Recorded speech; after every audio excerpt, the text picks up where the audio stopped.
Hello and welcome. Today we're going to be making a depression era cake recipe. Sometimes you'll see these called wacky cakes. What it is, they don't require milk or eggs, as those were ingredients prone to expiring and a little bit more expensive. So there's also usually a slightly reduced amount of sugar. Alright, real quick before the ingredients, I'd like to thank everyone who's subscribed and who's sharing these videos. That really helps me out, and I thank you very much from the bottom of my heart. If you're here and you haven't subscribed, if you enjoy the videos, please do. I'm going to be doing a lot more of these, and there's another cooking series that'll be going back after the current situation ends. So, with that, let's get to the ingredients. Alright, for our cake, we're going to need 1 cup of sugar, 1½ cups flour, 1 teaspoon baking soda, 1 cup water, 5 tablespoons vegetable oil, 1 teaspoon white vinegar, and 2 teaspoons vanilla. Alright, now we need to grease our baking pan. Now, I actually made a mistake here, and this recipe is for an 8x8 baking pan, and I have a 9x9 baking pan. So conversely, I have a very short cake. It is kind of amusing. You can use any solid fats. I've actually seen people use lard to grease the pan. It's fine. You really won't taste whatever it is you're using out there. Crisco's great, butter's great, whatever you want to use. What I would do, in addition to what I'm greasing the pan, is I would actually flour it as well, which I didn't do here, and the cake didn't come out quite as easily as it could have. So, learn from my mistakes and flour your pan. Next up, for our dry ingredients, we're going to want to mix everything together, and since cake really needs the baking soda to be everywhere to get bubbles, and you'll see where that, I didn't even mix it well enough, and you'll see that in the final product. But basically, we just want to get them all together, run it through a sieve. That'll actually start and break up any clumps in the flour or the sugar, and our dry ingredients can get mixed up a little bit better. So what I needed to do was kind of stay on the mixing part just a little bit more, and it wasn't bad. It was just, there's a couple spots where big bubbles formed, and there's some spots where there isn't quite as many bubbles as you probably want. These types of cakes do tend to be a little dense to begin with.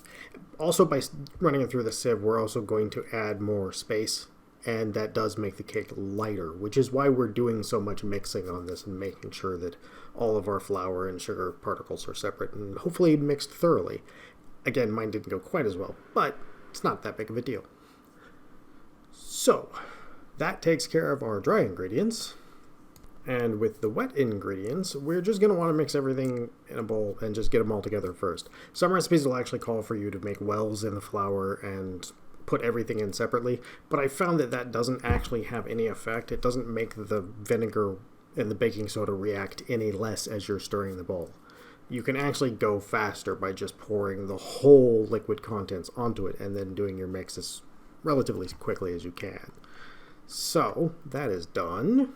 And finally, we just need to combine our ingredients. Now, we are going to make a well, but not like they were saying, like 3 little wells to separate the ingredients. We're going to make one large well. We're going to push the flour out so that when we pour it in, it's just going to be right in the center, and we can fold everything together as gently as we can with the whisk, and that's going to help it not be as chewy.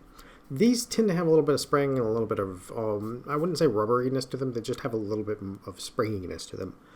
Like a sponge cake, but not quite nearly as light. For that, we are just going to, like I said, we're going to continually go around the outside, and we're just going to try and mix the ingredients as gently as we can, but also to get most of the, if you see clumps, we want to get most of those out, like 90-95%. So if you're seeing like 4 or 5 clumps, then you're probably getting towards done with it and it's ready. Again, you don't want to stir it too much because that's going to both activate the baking soda and that's going to push some of the air that is forming already out. And we definitely don't want that because on these types of cakes, the eggs and the milk actually provides a lot of structure where bubbles expand and it creates levity in the cake. So these tend to be a little bit denser, and this will be even worse if you don't gently stir your ingredients. Once you have that done, we will put our cake batter into the pan. Again, my pan's a little 1 inch too big all around, so my short cake's going to be very, very short. But what you're going to see me here doing is we're going to ribbon this through because, again, we want it to just gently come out. We're trying to lose the least amount of air possible. That's why I'm using the bowl scraper or a spatula like you see here. Either of those is perfect for this. And like we did I can't remember what it was the last one I did this on. You basically are just going to be pooling everything towards the bottom and letting it go out in a very slow, very low ribbon, and then just let it go through the entire pan. Let it slide out. And once we have our pan completely full and everything else is done, which I didn't actually get a picture of, but basically you're just going to pick it up about an inch off the counter and just tap it down once or twice. And that's going to get some of the biggest bubbles to go away. You'll still have some big bubbles and some small, but at that point, it's much more consistent. And with that, we just take our cake and put it into a preheated oven to 350 degrees for about 30 to 35 minutes. It's probably going to be 30-ish minutes, but once you can take a Q-tip and stick it through the center and it doesn't come back with any batter on it, you know you're ready. For our icing, we're going to need 2 cups confectioner's sugar and 3 to 4 tablespoons of lemon juice. Fresh lemon juice is much better than bottled on this.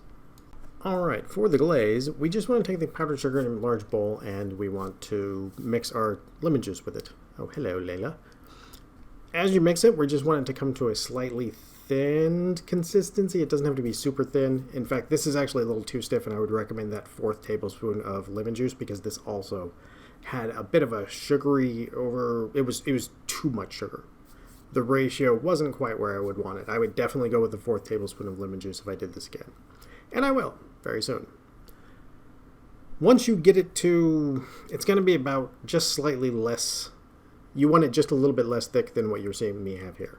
Once you get it to that point, it's going to be able to sort of almost dry into the glaze on top of the cake, and the sugar won't be as overwhelmingly powerful. Alright, once your cake is finished baking and cooled to room temperature, as I was just indicating there, mine is a little short because of the 9x9 rather than 8x8 pan.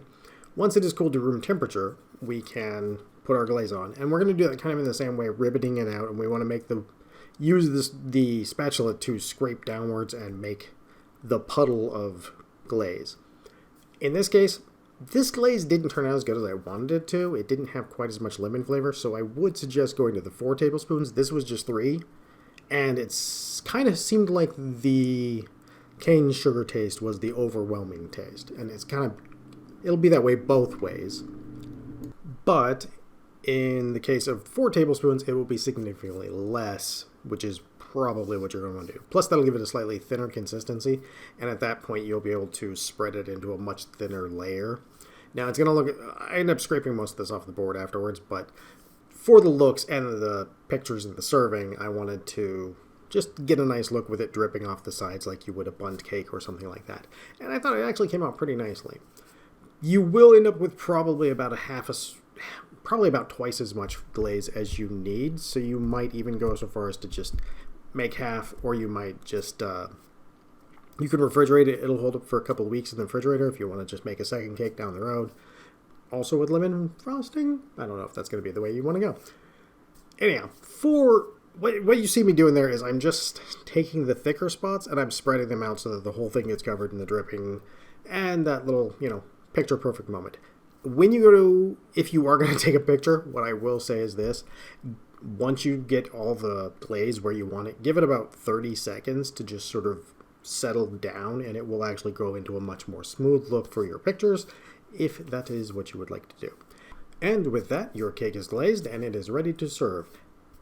Again, go with the 4 tablespoons lemon juice. Trust me on that one.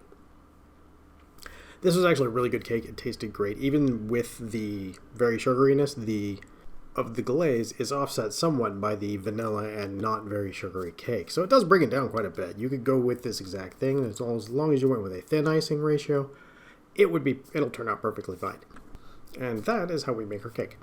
In this case, this one actually ends up being vegan by accident, so simply because we don't put anything into it that actually has animal in it. So that is kind of another bonus for it. So thank you for watching, and I hope you try this one. They do contrast each other very well, and it makes a very nice, light, summery type cake. So, have a great day, and have a great meal.